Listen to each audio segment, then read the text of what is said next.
Welcome, everyone. My name's Amy Christensen, and I'm working on climate change for Google.org. And my good friend Meng asked me to do the introduction to Jon Kabat-Zinn, and I'm honored to have the opportunity to do so. But I first wanted to thank Meng for organizing this event. It's such a special occasion, and I thought that Meng's title was especially appropriate given that he's known as Jolly Good Fellow here at Google. It best captures Jon's teachings. So just a little bit of background on his bio. Jon Kabat-Zinn is a scientist, writer, and meditation teacher engaged in bringing mindfulness into the mainstream of medicine and society. He's professor of medicine emeritus at University of Massachusetts Medical School, where he was founding executive director of the Center for Mindfulness in Medicine, Healthcare, and Society, as well as founder and former director of its world-renowned stress reduction clinic, which I don't know about you guys, but I could use a little bit of that now. Looking forward to this. He's the author of many books, including Full Catastrophe Living, Using the Wisdom of Your Body and Mind to Face Stress, Pain, and Illness, as well as Wherever You Go, There You Are, the book that introduced me to him. Dr. Kabat-Zinn's work has contributed to a growing movement of mindfulness into mainstream institutions in our society, including medicine, healthcare, schools, corporations, and perhaps even here at Google. Dr. Kabat-Zinn received his PhD in molecular biology from MIT in 1971, and his research focused on mind-body interactions with healing and various clinical applications of mindfulness meditation, training for people with chronic pain and stress-related disorders. We're hoping that his teachings will help all of us to not only optimize our mental output for Google, but also optimize our quality of life wherever we are. So welcome, Jon. Thank you. Thank you. Thanks. Well, thank you for that very sweet introduction, and it's wonderful for me to be here. I've never been here before, and it does feel like an interesting planet to be on. I'm just feeling my way. But I too want to express my gratitude to Meng for inviting me, and I understand that I'm part of a much larger scheme in his mind. How many of you heard Alan Wallace talk when he was here some time ago? Not that many. So we're covering a very broad spectrum because I'm sure a lot of people showed up for his talk. And then Paul Ekman is going to come in May, I'm told. And Paul Ekman is also involved in this kind of work in another way, some of which I'll explain to you when I get to the slides. What's that? And Mathieu Ricard, whose face you'll see in some of the photographs I'll be showing, is coming next week. And I highly recommend to you to see him. We have sort of a parallel background in that I was a student of Salvador Luria's at MIT, who won the Nobel Prize early on in the history of molecular biology. And he was a graduate student at the same time at the Pasteur Institute in Paris, France, with François Jacob, who was a close friend of Luria's. And then he happened to go off to Nepal and was so struck by what he felt from the Tibetan meditation teachers that he met there that he gave up molecular biology and has been a monk for 40 years. But now, as you'll see, he's been engaged in a larger enterprise to sort of do science on meditative experience and like look at the neuroscience of what happens in the brain when people have been meditating for very long periods of time and with tremendous motivation and intensity. So it sounds like there's something of a kind of sequence of speakers coming to Google that are in some way all pointing to some hidden dimension of reality that's like in some way hidden to us, in other ways completely self-evident. But when it isn't self-evident, it is really opaque. And I like to think of it as an orthogonal dimension, that is rotated 90 degrees in relationship to conventional reality, but one that allows, in quantum mechanics, for instance, as I understand it, an orthogonal relationship allows actually two different entities to occupy the same space at the same time. And in the mind, that is a very, very useful feature to actually bring online as opposed to kind of leave just as potential. So I'm going to be talking from a number of different angles. I entitled the talk, after talking with Meng about it, Mindfulness, Stress Reduction, and Healing, because that's what a huge amount of our work in the past 28 years at the UMass Medical Center has been about. But there's another parallel element to it, and it partly depends on how you feel about stress and stress reduction. But when we use the word stress reduction, we're not talking about some kind of dime store relaxation attempts to sort of calm people down and just make them feel a little bit better so that they can work a little bit harder. We're talking about actually a transformation in the way in which we relate to our lives, to our bodies, to our calling, to our loves, to our ambition, and so forth, so that we can live lives of balance and fundamental, profound satisfaction. And I believe that's true for human beings, that is possible.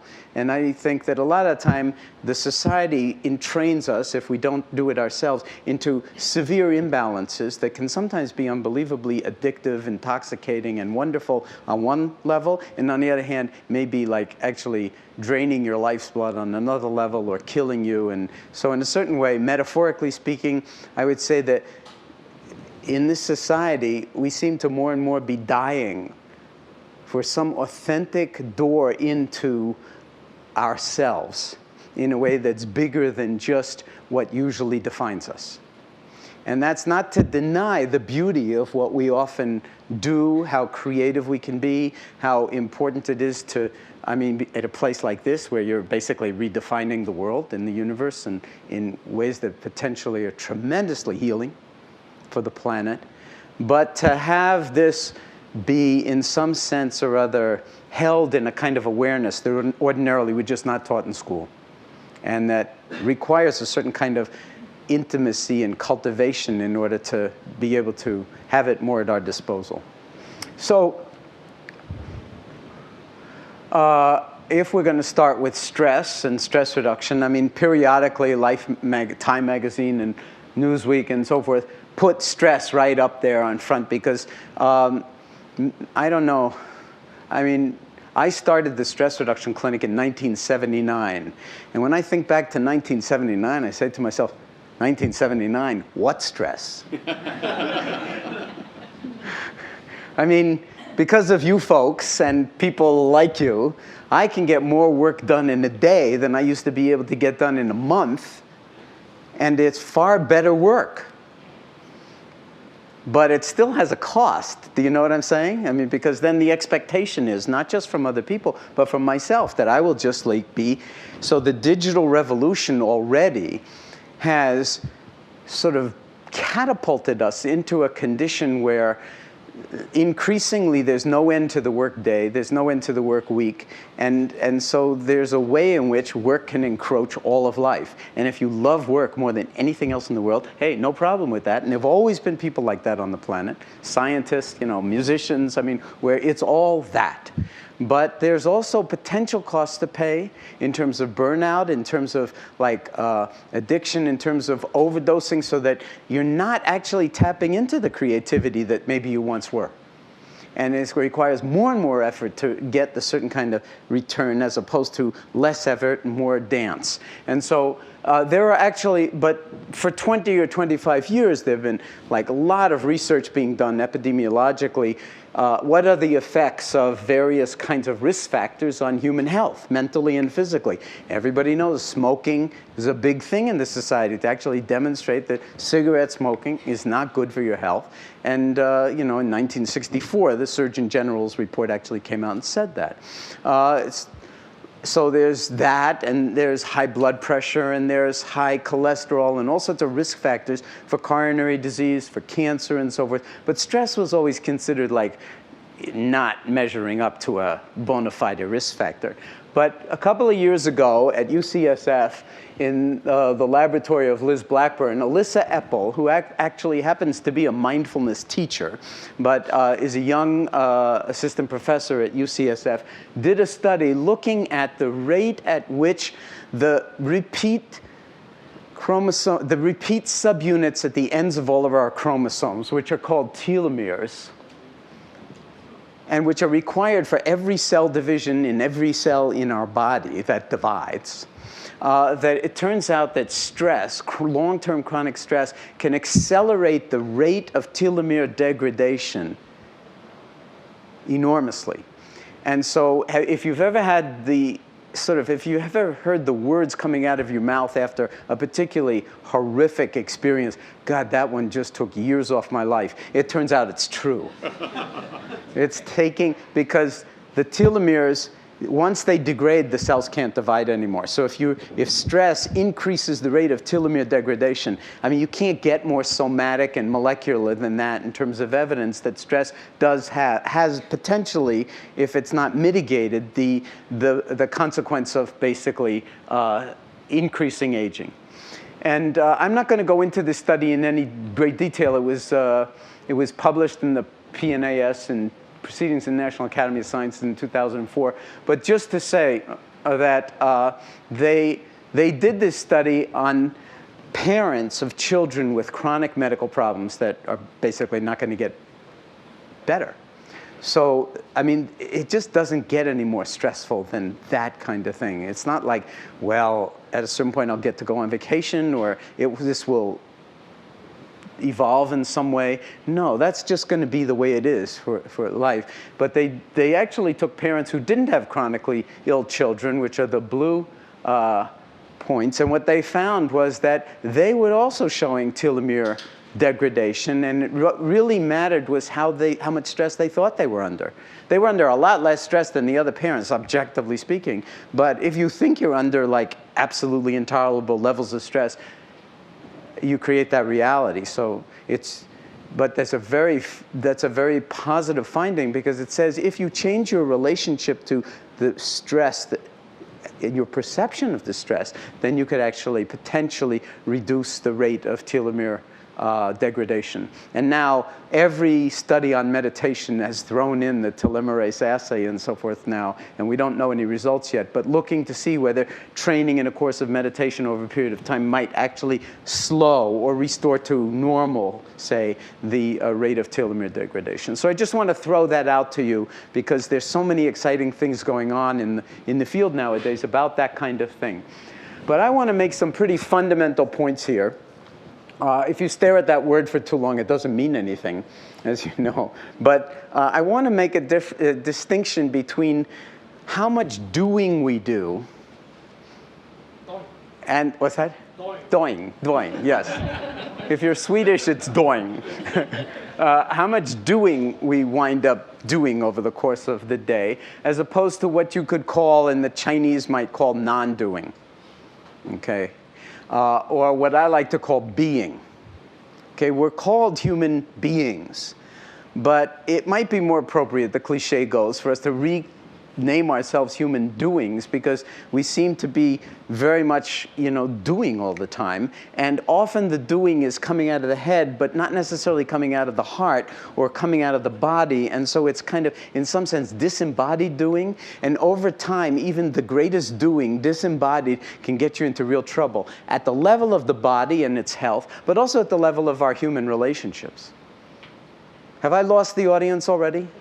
Or am I making some sense here? Okay, because a lot of this is going to be impressionistic. In the amount of time I have, I'm not going to be able to go into this in tremendous detail, but what I'm going to be doing is trying to point you at some places where you'll be able to sort of verify this or not for yourself on the basis of your own experience, just by paying attention in a certain kind of way that ordinarily we don't. And if you want a brief definition of meditation, it's about paying attention.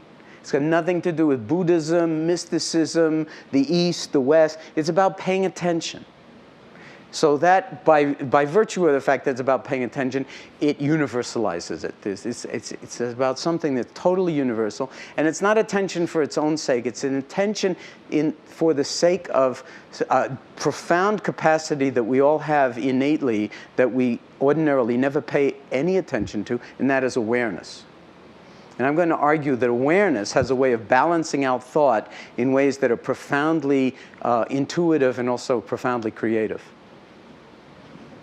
And that we're never taught that in school. We're only taught to think in school, and we get better and better at being critical thinkers, but we're not so good at holding our thoughts and emotions and sensations and relationships in ways that have coherence, groundedness, the potential for greater satisfaction, balance, and if you will, happiness.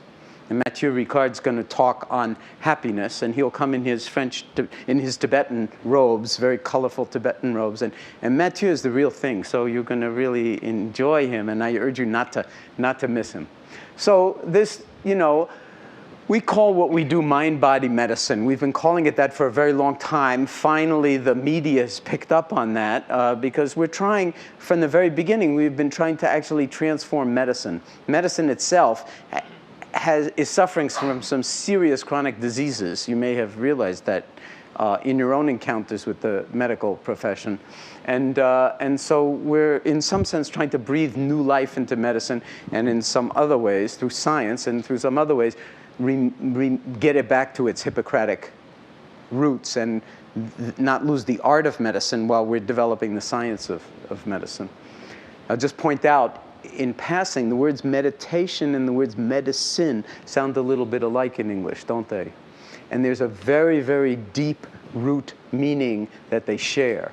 And that makes it not quite so weird that we would be bringing meditation into the mainstream of medicine. Whereas, you know, it could have been thought 30 years ago that's tantamount to the Visigoths being at the citadel and about to tear down the gates of the city and so forth. Far from it, meditation has now become completely accepted within mainstream medicine the past 30 years. And I'll show you some evidence of that. I mean, this is basically a photograph of 150 doctors and other health professionals being trained in mindfulness at one of our professional training retreats. I just got back from another one last week. And what we call mindfulness-based stress reduction is spread. This map is 10 years old. And by the way, I'll just like a pitch. This is the perfect environment to do. If any of you folks can put me in touch with software that I can put points on a map at will, I would love that. And just give, without the coordinates, just name the city and it shows up on my map of the world. I'm looking for it. So this is, and I'm serious, I'd love that. So this is a poster of a day-long seminar that was held at the National Institutes of Health at their giant auditorium, the Natcher Conference Center, right on the grounds of the NIH in 2004, called Mindfulness, Meditation, and Health. And what I want to say is, from the perspective of 1979, when I started the stress reduction clinic, the idea that the National Institutes of Health would hold a day-long symposium entitled Mindfulness, Meditation, and Health, it's more improbable, more infinitesimally improbable than that the universe the Big Bang would stop expanding and the universe would begin to collapse. I mean, this is like a huge sea change at the NIH, and they are now funding studies of meditation in the range of between $10 and $100 million at the moment. And are really interested in this, in part because the more you can teach people how to take care of themselves as a complement to what the healthcare system can do, the cheaper it is. And the more effective, because then what you're doing is you're creating a participatory medicine as opposed to an automechanics model of medicine. And we mostly practice automechanics in medicine. And so this is another stream of it that I just want to point out. I'm part of a group of people, Mathieu is as well, called the Mind and Life Institute, which has been around since 1987 and which holds periodic conversations between Western scientists and the Dalai Lama and other Eastern contemplatives on subjects of mutual interest having to do with basically two things: the nature of mind and the nature of reality, and how these different streams and epistemologies and way of knowing might actually inform each other if they have conversations together. And these have all been private meetings. I'll show you some photographs of them in a bit over the years, except that His Holiness then at a certain point said, I want to have more people be able to attend these meetings. So we held a public one at MIT in 2003. You probably read about it in the New York Times Magazine about that time. And that was on neuroscience and meditation. And at that MIT meeting, at least 90% of the questions were about the clinical applications of meditation. So we decided we had to have a second public meeting, clinical application, science and clinical applications of meditation. And that was held in Washington with twice as many people as the MIT meeting, so about 3,000 people in November of 2005. And I also want you to note, from the point of view of the sea change in medicine, that it's co-sponsored by Johns Hopkins, School of Medicine, which is the oldest and most venerated school of medicine in the country, and Georgetown. So they no longer are in foxholes, not wanting to be associated with either the subject of meditation or with somebody wearing Buddhist robes. The NIH, however, originally we were going to do it on the NIH campus, and they just couldn't handle that because it would look like the National Institutes of Health was promoting Buddhism if the Dalai Lama stepped on there. And so we took it out of the NIH. So now I'm going to give you a brief parenthesis and speak about the Mind and Life Institute, just so you have a sense of this in a kind of parallel universe of what's going on here, especially since Mathieu is coming in. This is Mathieu Ricard, and this is the 17th Karmapa, who is, I think in that picture, 17 or 18 years old. And you know, in Tibetan Buddhism, everybody is the incarnation of everybody else. They've been family for a long time. And and this is one of the Mind and Life meetings where lots of monks come. And here's His Holiness, and His Holiness's translator, Thupten Jinpa, and then Alan Wallace, who was speaking here a month or two ago, and then the Karmapa. And His Holiness, one of the reasons that Karmapa is part of it is that being 17 or 18 years old, His Holiness is hoping that he would get interested in science, because the Dalai Lama is very interested in science. I mean, he's just really into science and engineering, and you can read about his history in that regard, but he's just a natural scientific curiosity. And if you spend days in a room with him talking about science, he's always interrupting the presentations and saying, but have you thought about doing this? And they say, well, Your Holiness, that's the next study that we decided to do. So he's right up there. Even though he's only had like a high school education formally in terms of science, he's like really well-read and also extremely well-tutored by some Nobel laureates and so forth. So he's got this love for science that, and this is, let's see, a bunch of scientists. This is Stephen Chu, who is a Nobel laureate in physics, who's now doing molecular biology. Eric Lander from MIT, from the Broad Center, who may very well win the Nobel Prize for some element of, what's that? Who was? Steve. Oh, Steve Chu was here last week? Well, what do you know? So it's a very tightly woven, inter-embedded family that no doubt Google, I mean, where is Google not? But this is the sort of framework about it that, in these private conversations, and we dialogue. It's real dialogue and inquiry, and very beautiful. And every one of these has a book come out. So you can find them on Google and read them if you have time. And this is a picture of the meeting in Washington where I'm presenting to His Holiness about mindfulness-based stress reduction. And here's Mathieu. Achan Amaro from the Theravadan Buddhist tradition, and Richard Davidson, who's the head of the Keck Laboratory for Neuroimaging at the University of Wisconsin and a collaborator of mine. And to just say, for those young scientists here who are interested in this interface for whatever reasons that I couldn't even imagine, but that maybe you could, because mostly we're talking about neuroscience and behavioral medicine and things like that, but there may be Google people who could, add a whole other element to this thing. We hold periodic, every summer research institutes at the Garrison Institute in New York City. And this is an example, just of us being in conversation with a bunch of young faculty and graduate students and even undergraduates in neuroscience and medicine and clinical psychology on these deeply interesting questions of what we can learn from each other. So that's the end of the parenthesis. The number of, if you track just the number of scientific papers in the literature on meditation, it's beginning to look like it's going exponential. And this is the University of Massachusetts Medical Center where the work that I'm going to describe comes from.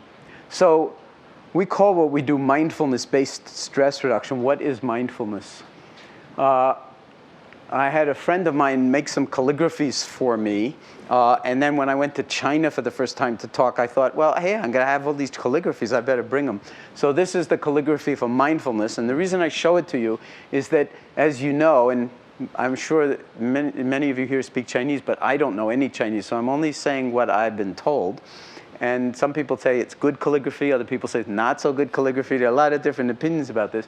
But as I've been told, this is the word in Chinese, lim, for mindfulness, and it's made up of two ideograms, one for presence over the ideogram for heart, okay? And the reason I'm showing it to you is not because of the Chinese, but because if you hear the word mindfulness, it's very easy to think of it cerebrally. And it's like a mind, okay? And so it's like about some kind of cognitive, discursive thought process. But it's not that at all. In Asian languages, I'm told, the word for mind and the word for heart is the same in all these languages. So we need to, when we hear the word mindfulness, also hear heartfulness, so we're not going to understand what it is. And my working definition of it, operationally speaking, is it's moment-to-moment, non-judgmental awareness that's cultivated by paying attention. Okay? So moment-to-moment, non-judgmental awareness. Why moment-to-moment? Well, because it's the present moment is the only moment we're ever alive in.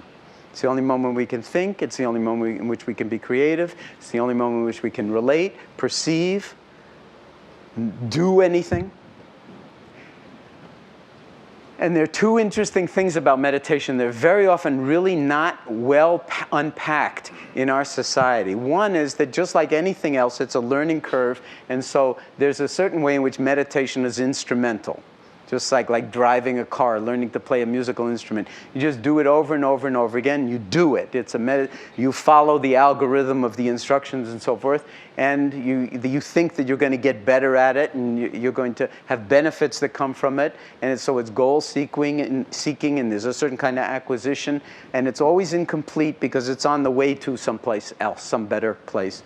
So there's an element of striving and an element of thinking. Okay? And it's like with any skill that you learn, that's the instrumental element. But unlike anything else that I know, and the reason that meditation is so powerful is just like in quantum mechanics, when you take an elementary, well, let's say an electron, so I don't have to use the word particle, it's both a particle and a wave.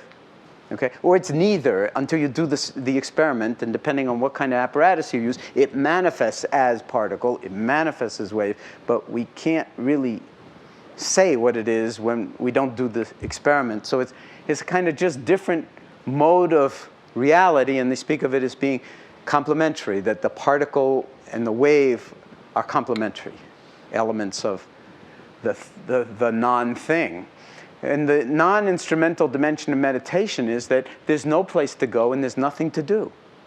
That there's nothing to attain, that this is it. And if you drop into this moment, that it's not about ever it getting any better than this, because it can't get any better than this. This is it. You'll just lose more telomeres in the next minute. If you'll pardon my putting it that way. But it's like we tend to persist that like in the future it's all going to come together better when Google's like much bigger, or when you work out all the kinks or whatever. But that's a very limited way of thinking about this thing, because the future that you're living in now, this present moment, was the future of when Google started. So look how successful you are. Do you know what I'm saying? It's all sort of an element of perspective on it. And if we're always blasting through the present moment to get to some better moment, in a sense, we're not reading the present moment. We're not inhabiting the present moment. And as you'll see, some very famous people have made some very interesting comments about the downside of that. So as it says in the Heart Sutra, the great Mahayana text in all the sort of Buddhist traditions in Asia, nowhere to go, nothing to do, nothing to attain. You're already complete, already whole, completely endowed, and the thinking is not attached to anything. The thought is incredibly powerful, but when it becomes like glomps onto, like we insist that it has to be a certain way, then our thoughts can blind us. And we're talking more about the quality of awareness. So the way I like to put it, in the kind of present participle form, is awareness sing. So mindfulness is, in a sense, it's awareness sing. We do it all the time, but we're not aware of it. So we need to actually cultivate meta-awareness, meta-cognition, or meta-cognitive awareness. And I just want to say, I don't want to go into this in any great detail, that this is based on a kind of non-dual view of the universe. That we do create subject and object. We separate things as me, the viewer, and what is viewed, and all of that. And from a conventional point of view, that's fine. But there's some other element that unifies what Wordsworth called discordant elements and makes them work in one society. It's some deeper element of integration that very often we are opaque to. And so that's beyond relative opposites, like what I like and what I don't like. That can rule my life. I only react to things that are pleasant, and unpleasant things I try to escape from all the time. So I'm always trying to get what I want and push away what I don't want. It's a very unbalanced way to live. Getting stuck in positive emotions and negative emotions. I believe that there are no positive and negative emotions. All emotions have information, and if you know how to handle that information, then it can all be really useful. Whereas if you say, well, anger is a negative emotion, sometimes anger is a very appropriate emotion. But if it leads to mindless violence, for instance, then it's not a very good use of your anger. And even you and me, there's a separation there that is not necessarily fundamental. Awareness itself, if you start to become aware of your awareness, it's boundless. There's no center, there's no periphery. It's non-dual, but it is discerning without being completely thought grounded. And it's something you can discern for yourself.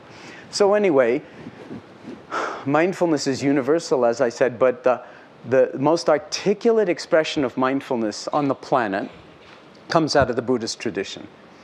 Okay? And apocryphally speaking, people used to go up to the Buddha and say, "Are you a god?" And he was said to have responded, "No, I'm awake." Okay? And if you know anything about Buddhist iconography, all of these kinds of forms, whether it's the Buddha or various bodhisattvas and so forth, they're not about deities. They're representations of states of mind. They're representations of states of mind, and that's the representation of the state of mind, awake. So the implication is that, we're somehow in a hypnotic dream state that perpetuates itself, and we're kind of awake, but kind of not awake, and in some sense a slave to that unawareness.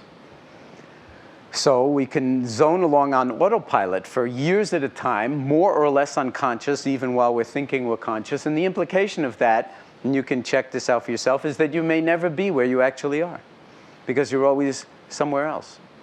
If you start to see how much of the time your mind is in the future, for instance, how much of the time your mind is in the past, the present moment tends to get a little squeezed. This can have profound implications for creativity, for well-being, for happiness, and for physical and psychological health. Excuse me. So just this calligraphy is the calligraphy for Tao, or path. So we're suggesting in those traditions that there is a kind of lawfulness of the universe, often mysterious, but a way to be in line with that. That's what Qigong and Tai Chi and all those martial arts are about. When you align yourself with certain lawfulness of things, then a certain kind of harmony results from it. And when you don't, then something else. So the notion of a way with a capital W. So part of meditation practice is finding your way with a capital W. It's not like there's one right way. You have to find your own way. You can't just have some arbitrary authority tell you what you need to be doing to be more awake. It's like your job with a capital J, or your way with a capital W. And if you don't know what your way is, great. I mean, we always want our own way, don't we? I love it that when you can see it happening in supermarkets a lot, when the kid has a meltdown and wants like 3 different things at the checkout line, and the parent says, "You can't always have your own way," and the child says, "Why not, Mommy, why not?"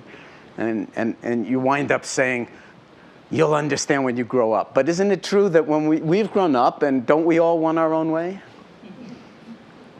But if somebody with a shaved head and robes comes in with a far-out-looking, gnarled and carved stick and asks you, "What is your true way?" you might not be able to even open your mouth.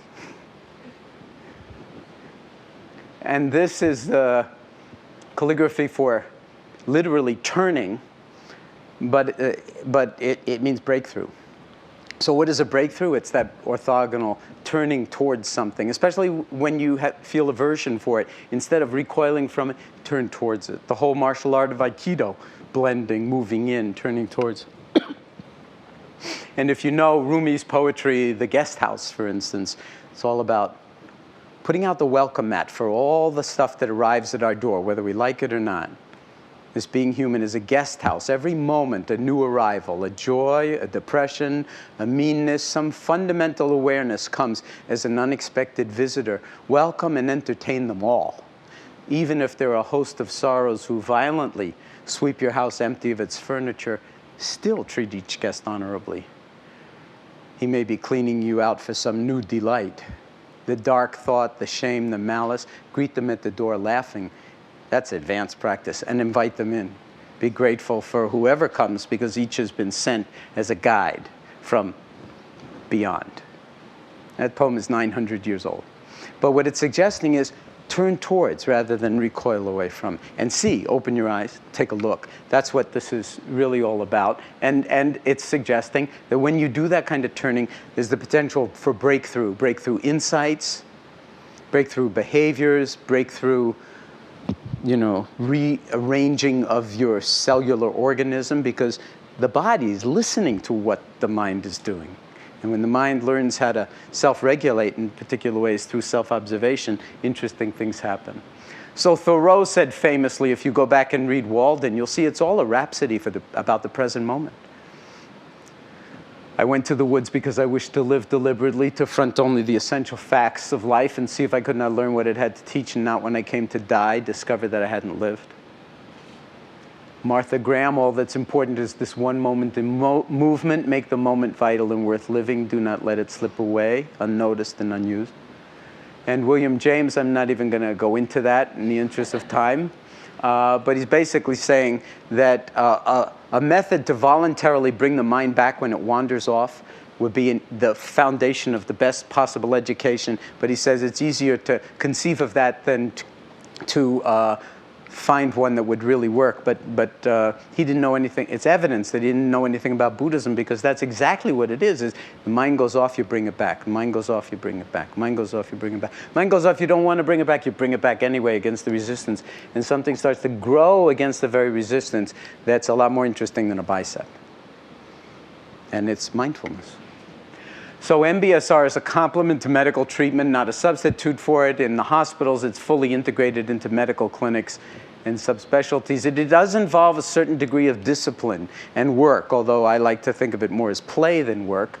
And with our medical patients who suffer from severe chronic medical conditions of all kinds, including anxiety and panic and so forth, it's a fairly intensive time commitment. It's 45 minutes a day, 6 days a week for 8 weeks.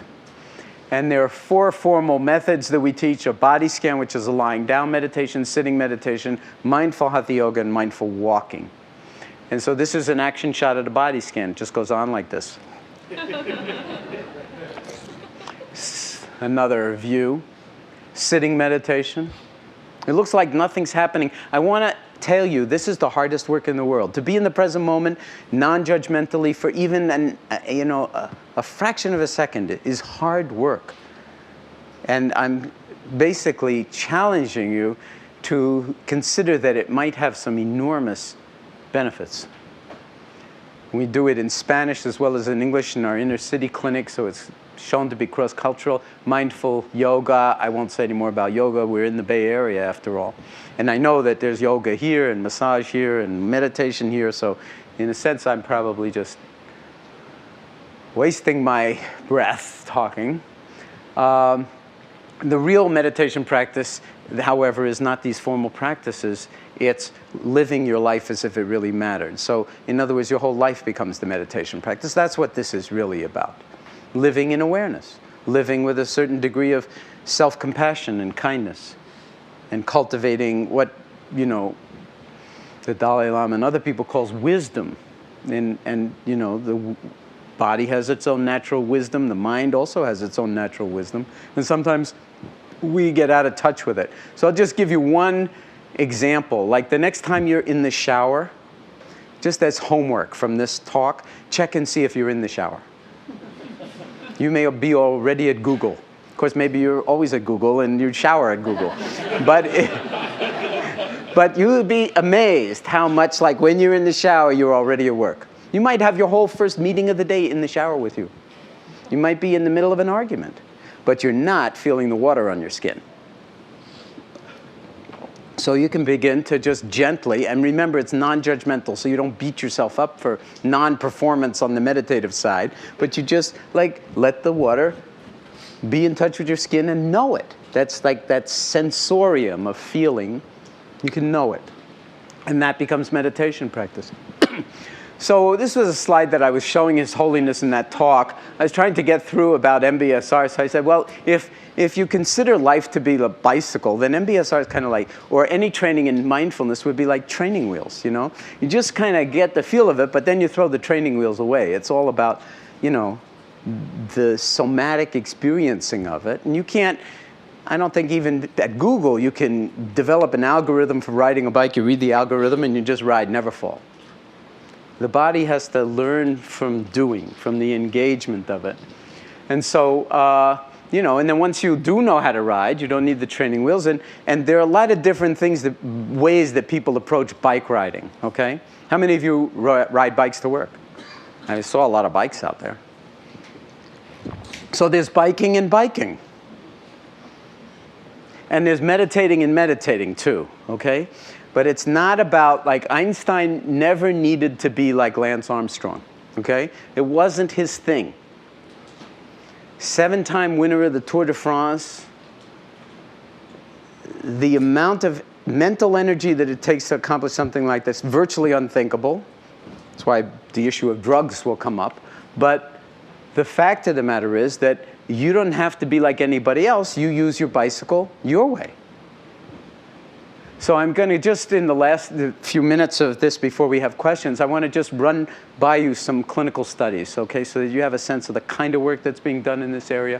And just very briefly to say, with a whole bunch of medical patients going through the stress reduction clinic who were medical patients, they had chronic pain conditions, heart conditions, and so forth, but they also qualified for clinically a mental health diagnosis in either anxiety or panic disorder.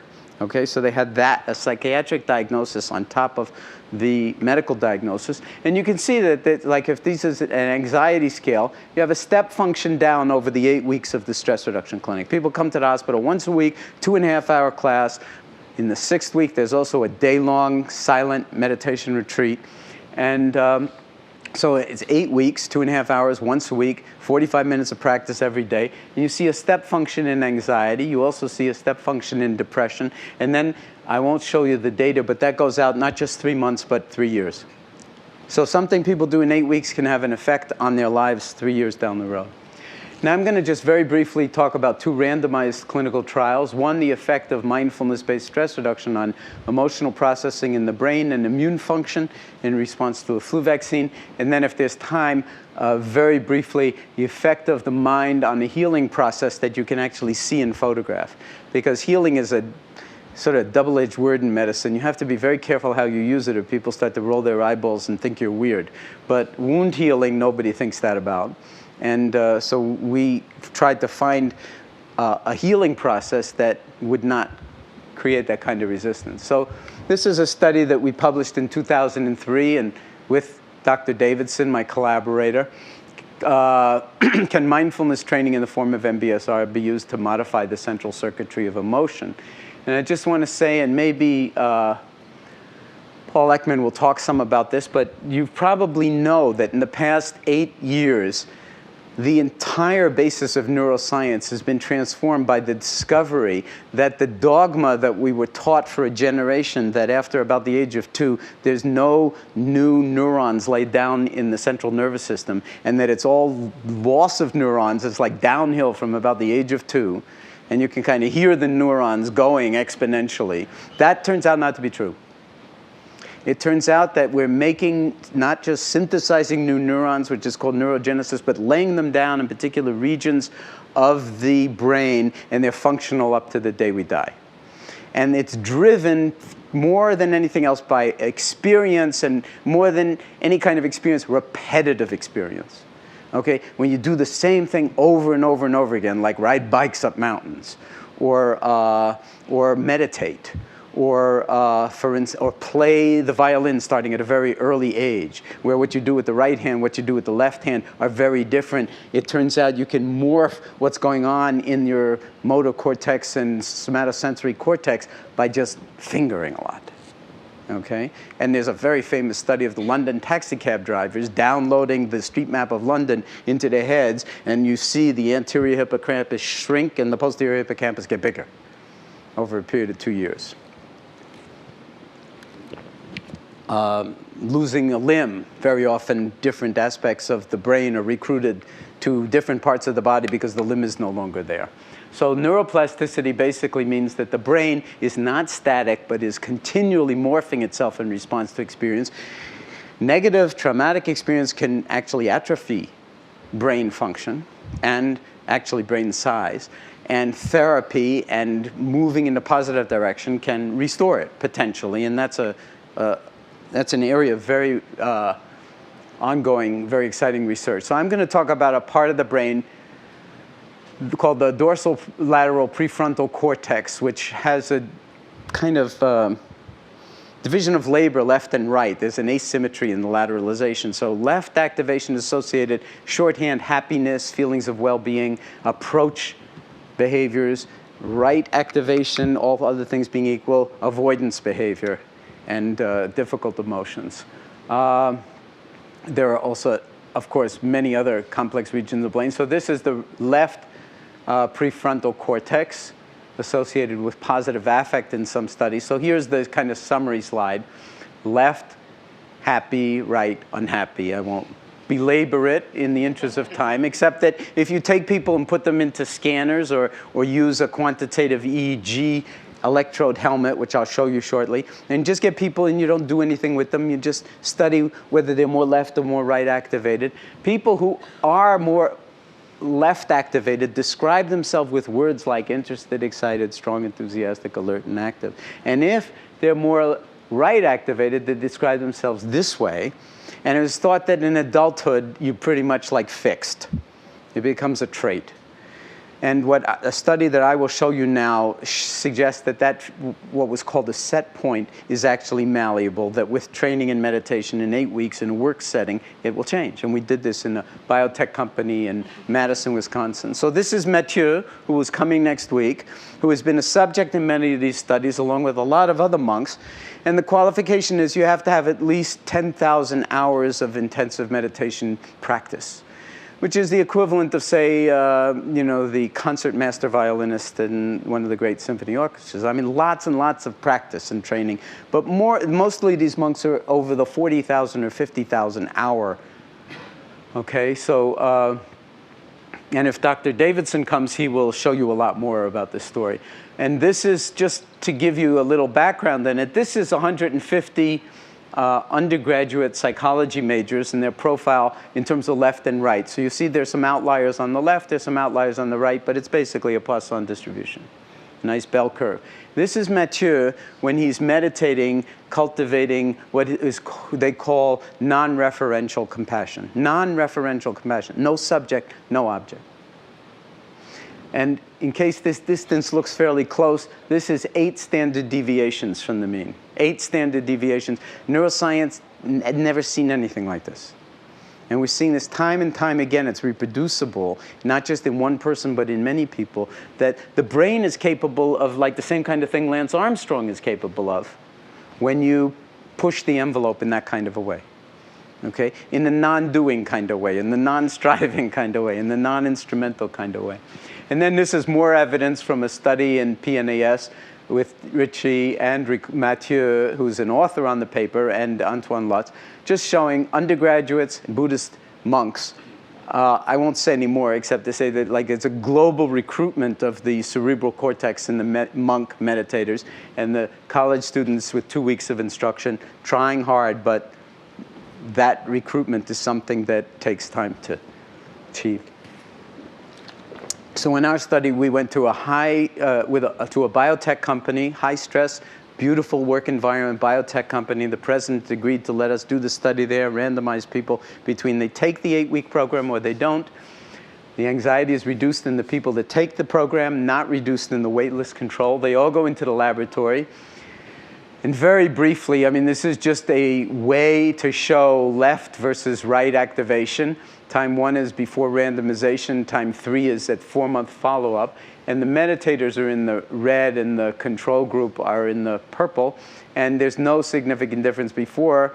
By time 2, which is at the end of 8 weeks, but I don't have it on this graph, and time 3, the meditators are shifting more from right activation to left activation. That was not supposed to happen by the dogma, that it was supposed to be a fixed point, but they're in 8 weeks during work hours, learning this stuff, they are shifting in the direction of the same direction as the Buddhist monks. Okay. Meanwhile, the control group is actually getting worse because we are interpreting that as that by the time they're in the laboratory for the 3rd time, it's very, very aversive. And so they're getting more right activated. And we gave everybody the influenza vaccine at the end of the 8 weeks and then monitored their blood titers for antibody. The meditators mount a stronger immune response than the non-meditators. And then when we plot the degree of brain shift right to left over the degree antibody titer, we get a linear relationship with a fairly significant correlation in the meditators and no relationship whatsoever in the control group. Okay, so that's just kind of like one little thumbnail sketch of the kind of science that's being done now. And it's coming out of the hospital into the work setting, and people who took the MBSR program reported that they were much more effective in managing their stress. And this regulation of emotion you could think of as like enhancing the effectiveness of our emotional intelligence. And then it has effects on health, at least in terms of the immune system. And we don't know enough about it to say any more than that. And that's why all these other studies are ongoing. I'm just going to say very briefly about the skin disease that you can see in photograph and healing. That Bill Moyers was filming in the stress reduction clinic back in the early 90s. And we had done a pilot study that showed that people with psoriasis who were meditating while they were receiving ultraviolet light treatments for their psoriasis healed much faster than the people who were just getting the ultraviolet light treatments. Now, ultraviolet light's not a cure for psoriasis, but psoriasis is an uncontrolled cell proliferation in the epidermis. But it's not cancerous. But it's got kissing cousin genes to cancer. So it's like a really interesting question. Can the mind influence healing? Right down to the level of gene expression, control of cell division, and so forth. For its own sake, and also because of its potential applications for cancer. So when he was filming in the clinic, we had this very exciting pilot result, but we couldn't talk about it because we were in the middle of doing the replication study. So this is what psoriatic skin looks like, and it can cover the entire body, and it's very labile with emotional stress. So the more stressed you are, the more, of your body can be covered. This is what an elbow looks like, and then that's what the same elbow looks like clear. So we randomize people between 2 conditions. They either get the meditation while they're undergoing ultraviolet light, or they just get the ultraviolet light by itself. And this is how you get exposed to ultraviolet light. You go into a light box, like a telephone booth. It's on wheels, so the door closes. And then it's like kind of, you're standing there naked with a pillowcase over your head and goggles on to shield you from your corneas from the UV. And it's not like going to the beach. Yeah. It's more like going into your toaster oven. I'm serious. And so you're really getting grilled. You can only be in for short periods of time, and we titrate people up in time as they accommodate to the intensity of it. And we put speakers on the top, and we did a guided meditation while they were, if you were in the experimental group, while they were doing it. And I'll just jump to the chase and say, this is the probability of clearing graph for the meditators listening to the guided meditation tape. That's the only meditation training they got. No person, just a disembodied voice, no classes, no group support, anything like that. The meditators are obviously healing with the different kinetics from the people who are just getting the UV. And that's whether it's what's called photochemotherapy. I'm glossing over a lot of details, but these are published studies, or just the ultraviolet light by itself, which is a weaker treatment, so everything's translated more to the right. But still, at the midpoint of the probability of clearing, you've got a 35 to 40 day difference. And when you do the statistics, it turns out the meditators are healing at 4 times the rate of the non-meditators. And I won't walk you through the table, but there are implications of this study. One is that the mind can positively influence the healing process and speed it up by a factor of approximately 4. That's pretty interesting, if that's true. We've seen it twice, so we tend to believe it more than we would otherwise. And it's got to do it down to the level of gene expression. There are all sorts of other implications of this study, which I won't go into right now.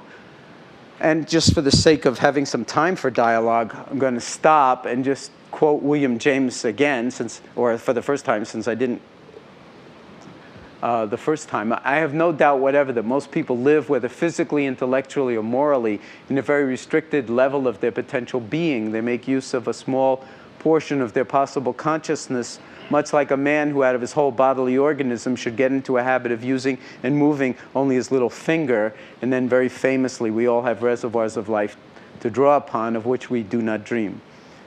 So I just want to say in closing, there are plenty of opportunities to do this kind of training if you're interested. The Bay Area has more MBSR teachers, higher density of MBSR teachers than any place else on the planet. And if you're interested in the work of the Center for Mindfulness, that's this website. And if you're interested in the work of the Mind and Life Institute and the Dalai Lama, that's that website. I want to apologize for blasting through this so quickly, but I wanted to give you a kind of a broad enough range of this so that you understand that there's an art to this, there's a science to it, and the fun really comes in the interface between the two. And then there are very, very real 28 years worth of data on clinical applications of this kind of thing, now more and more grounded in molecular changes at the level of cells and also neuroscience and the level of the brain. So it's a very exciting time in both medicine and science to start unpacking these kinds of things. But even beyond the science of it, there's the kind of excitement of maybe making accessible to us a dimension of living that's been, if you don't mind my using this in a pun-like way, right under our noses from the very beginning, and that we easily miss because we blast so much through our moments, and we're so into thinking, but not so much into being aware of what we're thinking.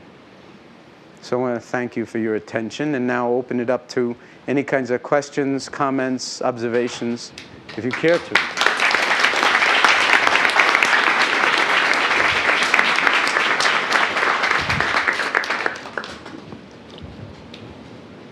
Questions. Can you tell people to be having meditation at 3:15? Yes, just Meng is suggesting that I say that at 3:15 there'll be a meditation class for anybody who wants to dive into the actual practice itself rather than talk about the practice. Yeah, so please go just ahead. a basic comment that you showed many pictures of monks and just did the studies on monks. Yeah. I just want to say that the monks they may have less stress, but their life seems to be really boring. For people who are working at Google, and we have a lot of work to do. We have a lot of things to create. We do have a lot of stress. Just there's sort of some kind of a balance between a monk's life and an engineer's life. For people who have a lot of stress generating work to do, how do you handle this? Okay, well, I want to make sure that you understand that the reason I'm showing the picture of the monks is basically to show outliers, okay?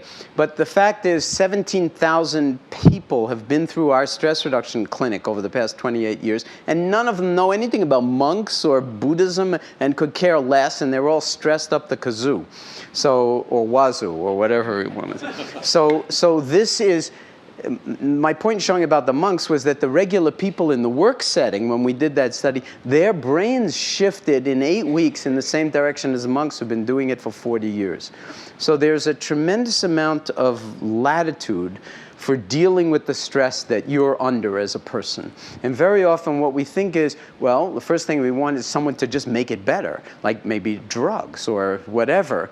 But there is no real solution to the kind of stress that we're living with from the outside. It has to be a kind of from the inside, learning to rebalance. And balance is always losing your balance and then recovering your balance. So swimming in these seas becomes something of an art form, and it's got nothing to do with monks. It only has to do with like regular human beings trying to put one foot in front of the other and live our lives as if it really mattered, and not get so stressed out in a particular direction that we lose sight of some of the beauty in our own lives. On the other hand, not to get so laid back that we stop contributing to the world or to our work or whatever. And that is an art form, and everybody sort of, in a sense, has to do that interior work themselves, I would say, because no one else is going to be able to do it for you, certainly. So that's the challenge. But I think there's a very, very good track record, which maybe I didn't articulate well enough, that this is for real people. It's got nothing to do with Buddhist monks. It's just that since Mathieu is coming next week, you might come and see him, just for fun. See that he ain't that different from us anyway. And believe me, the monks have plenty of stress, and they don't think their lives are boring. I mean, boring is as boring sees it, so, it could be different. Yeah. You defined mindfulness as non-judgmental awareness moment to moment. Why is the non-judgmental so important that it takes 20% of the definition? Oh, well, without that, I mean, that's the hardest part of it, is like, because we've got ideas and opinions about everything. So the invitation is to see if you can be with a percept without getting caught in your liking or disliking of the percept. It turns out to be very, very challenging. And non-judging doesn't mean, it's not an invitation to get stupid. It's not like, well, I'm not going to be judgmental anymore. I'll just walk out there and, if a truck's coming, no problem. I'll just walk in front of the truck. It's not about that. We make a very fine distinction between non-judging, which is like, judging is kind of, in my vocabulary, it's like black and white, good and bad, like, dislike. It's kind of very binary. And we tend to jump into those binary plus, minus, good, bad, very rapidly. Discernment is seeing more the shades of gray between 0 and 1. Everything in between black and white, so to speak. So it's very much, as I'm saying, a way of being. It's an art form where it's not that you don't see clearly, it's that you do see clearly because your mind isn't fogging it over with all your preconceived 0-1 decisions from moment to moment about what you like and dislike, which is a little bit like a prison. Yeah. So I thought the results about the psoriasis were very interesting, but I didn't think the control group was actually a control group, because in the set who were given the meditation, they were given something. Versus if people are told to take time out and problem solve, whether there's that difference. Because it could also be that if people were played this tape in the middle of their treatment, which said, now think about all your problems and think how you're going to solve them, be active and so on, take care of yourself, take care of your health, eat properly. We call those anti-meditation tapes. Yeah, anti-meditation. They might also show this increased result because they might also take time out to take care of themselves. Now, I'm going on long-term memory here because I don't know of any recent studies of that kind. And you're absolutely right in your criticism of the psoriasis study. It was a pilot study where we didn't give the control group something comparable to either fill their mind, even music, but something comparable at least. But I think the anti-meditation, it's not simply that you're thinking. There's a big difference between the meditators and the thinkers, so to speak. But that is a very sort of interesting question, and no doubt it needs an awful lot more investigating than has been done so far. I was listening to a tape recently that from a book that the Dalai Lama wrote, and in it he said something very funny about neurobiology. He said he was listening to give a lecture about the amygdala, and I think it was Goleman, and how the amygdala has all these negative impacts on our emotions. And he laughingly thought to himself, well, then enlightenment is simple. We'll just cut out the amygdala, and then we'll all be enlightened beings. And of course it doesn't work that way, because when you cut out the amygdala, there's a whole host of responses that you excise from the opportunities that humans can have in their interactions, such as being rightfully afraid or any time you're startled, then you need that. However, I was thinking about the studies and how you were talking about the right and left prefrontal cortex. and how there's a noticed diminished activity in the right prefrontal cortex. And then I thought about what the Dalai Lama was saying. Well, and how do we know what the effects of the right prefrontal cortex could be and how they could possibly contribute to a wholesome life? And do we really want to sort of shut out those capabilities and being present with like fear and being present with sort of those more negative sides? Isn't that casting the exact same sort of binary positive, negative thing that you were talking about before? Yes, and that's why I'm just showing you what's been done and giving you that frame on it. But the larger non-dual perception is saying we hardly understand anything about the brain. And one of the things I glossed over was that left-right shift had to do with very specific loci on the left and on the right. Right next door are other loci that are doing totally different things. The prefrontal cortex is doing a million things at once, so to speak, most of which we don't understand, but it has to do with executive decision making, all sorts of things. So it's not a matter of like, well, excise the amygdala or find the exact thing that will like get you, a little bit more on the left side, because that's also dualistic. So we're beginning to unpack some of what are called the neural correlates of meditation, but we're light years away from understanding the brain or what is really involved when you drop liking and disliking, this and that, and into an awareness that can hold it all. I mean, but we're doing those kinds of studies with Mathieu and other people where they can rest for extended periods of time paying attention to one thing or to no thing and extend that out and see what the brain does. And, it's all kind of like an incremental learning curve. But it's nobody that I know went into meditation because they wanted to make pretty pictures on fMRI scanners. I mean, they go into it for totally different reasons, but now because of this interfacing between science and meditation, it's becoming interesting, and the risk is it'll become materialistic. That people glomp onto the results and they'll lose the heart of the whole thing. And even His Holiness and Mathieu are aware of that. Okay, last question. Where'd the microphone migrate to? So I think this is sort of a related question, which is, you said a few times that mindfulness and meditation don't inherently have anything to do with Buddhism.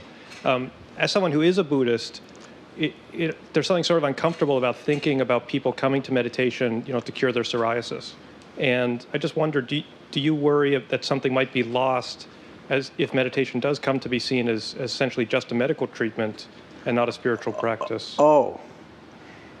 Yeah, but I don't see it that way at all. I don't think that, first of all, the people who are with the psoriasis, they're just agreeing to be part of a study on meditation. They're not coming to meditation the way somebody would come to meditation. And even in the stress reduction clinic, why do people come to the stress reduction clinic?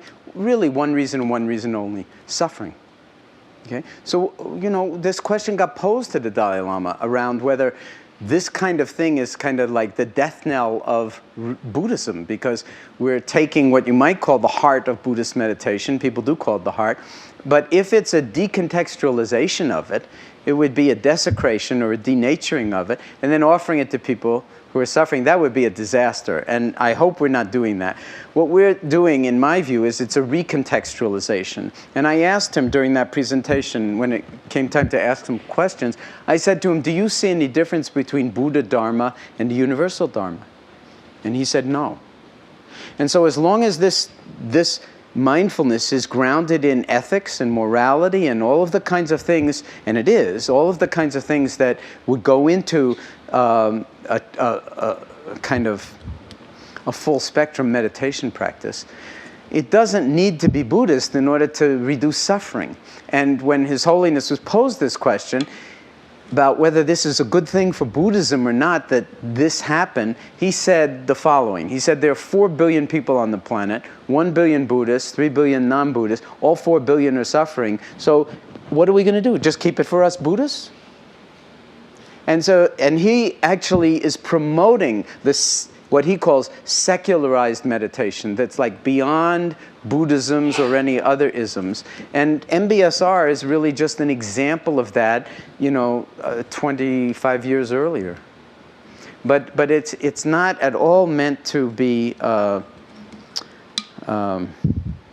And you use the word spiritual. So I just want to say that I have a lot of sort of trouble with the word spiritual because it's used in so many different ways. My working definition of the word spiritual is what it means to be really human. We don't know what it means to be really human. So, but I like that because it doesn't get into, oh, she's so spiritual and he's not very spiritual. Because, I mean, what isn't spiritual? You know, it's like chopping vegetables spiritual, making love spiritual. Well, it all depends. How present are you? So I love that I'm even here and that we're having these kinds of dialogues and questions because I think we're in a place of so much not knowing. And the awareness itself has an element of not just knowing, but not knowing. And the bound between not knowing and knowing, that's where the juice lies. And so there's just tremendous creative opportunities. And I think in terms of medicine, and I think in terms of our society, in a certain way, you could say that the human mind has reached a part, if you don't mind my sort of branching out a little bit to a more global view, thinking from the last ice age, for instance, all of human history has happened in the past, say, 13,000 years. Everything. And everything beautiful that has come out of human culture, that is in the Louvre or any place else or in Google headquarters, has come out of the human mind and the human body in 13,000 years, which is nothing in terms of like the history of the planet. And we've managed to call ourselves Homo sapiens sapiens. What does that mean? In Latin, sapere, present participle of the verb sapere, is to taste or to know. So we're the species that knows and knows that it knows. I don't think so. I think we haven't lived up to that one yet. We are still in our infancy, not even knee socks, you know. I mean, we're just beginning to mature enough to understand the global nature of what we've been able to produce with, say, the internet and Google, and what the implications of this are going to be for a society that's still so tribal, for a species that's still so tribal that, you know, you can be Muslims and kill each other over whether you're Shia or Sunni. Never mind Christian and Muslim or whoever, Azerbaijanis and Armenians or Chechens and Russians. I mean, it's just like, there's a certain way in which that's kind of like, can't hold that much longer. Or all of the horrors that have come out of the past 13,000 years, they also come out of the human mind when it doesn't know itself. So the challenge is, could humanity reach a point where we actually own that Homo sapiens sapiens thing, take it seriously, and then do the work of cultivating intimacy with the full range of our human capacities and of the human mind, and then work out ways to deal with the dark side, okay? The side where, like, we're not going to deny that we can get, you know, incredibly violent if we get angry, if we're thwarted, if we don't get our way, if we feel threatened. It's not just in other people. And so that we have 1,000 different ways to maintain some kind of mental equilibrium in the face of our own insanity. That might actually have political ramifications. Like, you know, maybe we need a more mindful politics. You know, where it's not all about self-interest and getting re-elected. You already got elected, do something. But if the doing isn't coming out of being, it's going to be the wrong doing. So when the doing comes out of being, I think, you know, then I'll just close this off by saying, I sometimes say that the human species is kind of like, in some way, and the autoimmune disease of the planet. You know, that without this kind of awareness, we are the first victim of our own precocity. So we're both the agent of the disease and also the first victim. I don't think we need to stay stuck in that kind of thing. And I think there are all sorts of very, very positive and I think optimistic forces for us to actually not only heal ourselves as individuals, but heal ourselves in a much more global way. And I'm sure that Google thinks about this day and night. And is in some way, because of like the power that Google has, and in some way or other maybe is, you know, at least collaborating in the shaping of the present in ways that will profoundly affect the future on the side of sanity rather than on the side of insanity. Thank you, John. Okay. Thank you. Thank you. So just a reminder, we are going to have meditation in University Theatre, and it's scheduled to start 3 minutes ago.